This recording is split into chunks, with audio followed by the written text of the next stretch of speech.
লিটন লিটন কারবারি অবশেষে লিটন দাস লিটন দা তিনি কিন্তু ক্রিকেট থেকে বাদ পড়ে নাই। এইবারে বিশ্বকাপে কিন্তু কিছু কিছু প্লেয়ার বিদেশে শিক্ষা সফর নিতেছে, তাদেরকে আসলে খেলার উদ্দেশ্যে না, তাদেরকে শিক্ষা দেওয়ার জন্য যে আসলে তারা কেমন খেলতে পারবে সেটা কিন্তু যাচাই করার জন্য তাদেরকে নিয়ে যাওয়া হচ্ছে। যেমন বিশ্বকাপ থেকে কিন্তু ভালো একটি খেলার মাঠ আছে, সেটা কিন্তু রাজনীতির মাঠ, যেমন ক্রিকেটার থেকে এমপি, হ্যাঁ সেটা আমরা দেখে আসবো। আমাদের এই শিক্ষা সফরে কিছু কিছু ক্রিকেটার আছে যারা যাদের নাম বিশ্বকাপের লিস্টে রয়েছে। প্রথমেই রয়েছে কিন্তু নাজমুল হাসান, দ্বিতীয়ত রয়েছে লিটন দা ওরফে টনটন দা। কিন্তু যেমন মামুর বাড়ির আবদার সেরকম কিন্তু দলের ভিতরে বসে আছে। তারপর রয়েছে তানভীর ইসলাম। আর তানভীর ইসলাম কে, তার পারফরমেন্স কি, দলের জন্য সে কতটুকু করেছে, সে যে বিশ্বকাপে চান্স পেয়েছে বা তাকে বিশ্বকাপে চান্স দেওয়া হয়েছে। হ্যাঁ, তো সাইফুদ্দিন আহমেদ মিলন অথবা মেহেদী হাসান মিরাজের জায়গায় সেইখানে তাদেরকে না দিয়ে তানভীর হাসানকে দেওয়া হয়েছে, আসলে এটা কতটুকু যুক্তিযোগ্য। এরপরে আছে তানজিম হাসান সাকিব।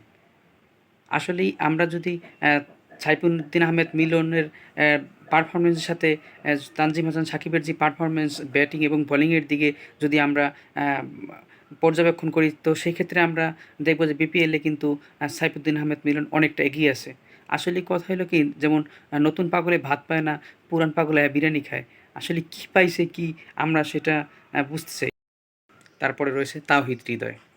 তাহিদ হৃদয় তো সেই লোক যে সাংবাদিককে প্রশ্ন করার পরে সাংবাদিককে উল্টা প্রশ্ন করেছিল যে আপনি কি ঢাকা বিশ্ববিদ্যালয় থেকে পড়াশোনা করছেন, অর্থাৎ মানে তাকে প্রশ্ন করতে হইলে বা তাকে জিজ্ঞাসাবাদ করতে হইলে কিন্তু ঢাকা বিশ্ববিদ্যালয় থেকে পড়তে হবে। ট্রাভেলিং রিজার্ভে আছে কেটা তাওহিদ হাসান ও হাসান মাহমুদ।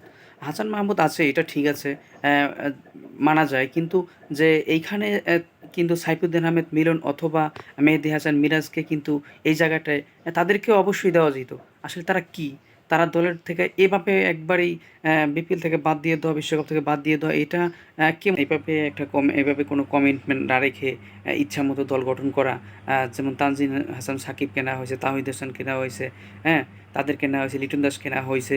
হ্যাঁ, এইখানে যেমন লটারি ধরছে, লটারি ধরার মতো, যেমন লটারিতে ধরছে, লটারি উঠছে, তানজিম হাসান সাকিব উঠছে, লিটন দাস উঠছে, এরকমভাবে আসলে একটা দল গঠন করতে হলে আপনারা সবাই বসেন। এটা বাংলাদেশের মানুষের রক্তের সাথে মিশে আছে, বাংলাদেশের মানুষের একটা আবেগের জায়গা ক্রিকেট। এখানে বাংলাদেশের মানুষ মনে প্রাণে ক্রিকেটকে ভালোবাসে। আপনারা যেমন ইচ্ছে ওরকম করে দল গঠন করে বিশ্বকাপে চলে যাবেন। আসলে এই বিশ্বকাপ দিয়ে সেরকম কোনো টার্গেট নেই। আসলে আমাদের টার্গেট হলো নেক্সট বিশ্বকাপ। এই বিশ্বকাপ আমরা সেমিফাইনাল পর্যন্ত যেতে পারি কি না তাও সন্দেহ।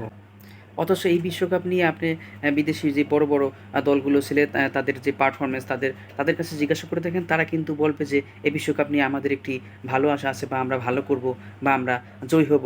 হ্যাঁ, এখানে আমাদের যেই দল গঠন করা হয়েছে, এখানে আমাদের আসলেই সামনের দিকে এগিয়ে যাওয়া বা সামনের দিকে ভালো কিছু করা, সেরকম কোনো কিছু আমরা দেখতে পাচ্ছি না। দেখতে পাচ্ছি যে সেমিফাইনালের আগে হয়তো বা আসলে এভাবে যে প্রত্যেকটা খেলোয়াড়ের কেরিয়ার যে আসলে কীভাবে নষ্ট করতেছে, বা তাদের পারফরমেন্সগুলো যে নষ্ট হইতেছে, আসলে তারা মুখ করে কিছু বলতে পারতেছে না। কেন বলতে পারতেছে না? যে যদি কিছু বলে হয়তো তাদের জীবনের লাইফটাই হয়তো বা এখানে শেষ। তার সাথে বরং তারা যেভাবে করতেছে সেভাবেই চলতেছে। হয়তো প্রিমিয়ার লিগে একটা বছর সেটা খ্যাপ মারার মতো ব্যবস্থাও তো হইতে পারে।